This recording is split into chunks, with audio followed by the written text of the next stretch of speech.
লাহিড়ী বাবার মন্দির থেকে বেরিয়ে আসলাম মনে একটা অদ্ভুত শান্তি নিয়ে।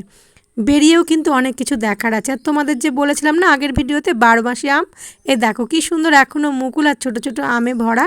আর আম গাছের নিচটায় কি সুন্দর সাজানো দেখো, নানা রকমের মূর্তি দিয়ে, বুদ্ধ মূর্তিও আছে ওখানে। আর জায়গাটা কিন্তু মানে মনে হচ্ছে যেন সর্বধর্ম সমন্বয়ে তৈরি। দেখো এখানে আবার যীশুখ্রিস্ট, মা মেরি সব কিছুরই মূর্তি রয়েছে। এটা কিন্তু বেরোনোর পথ।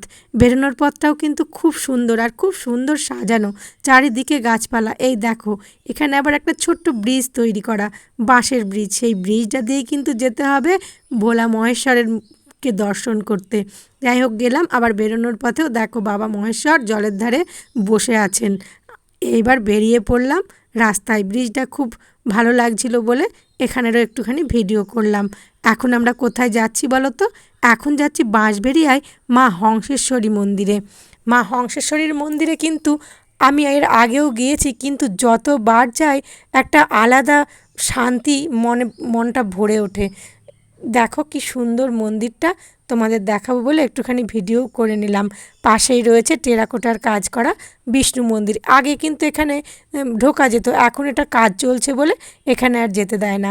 আর এই দেখো মায়ের মূর্তি, মানে আমরা যে ধরনের কালী মূর্তি সব জায়গায় দেখি, এই মূর্তি কিন্তু একটু আলাদা, সেই রকমের নয়, একটু পার্থক্য রয়েছে।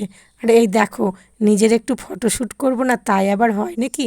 যাই হোক ভিডিওগুলো করলাম, তোমাদের কেমন লাগলো জানি।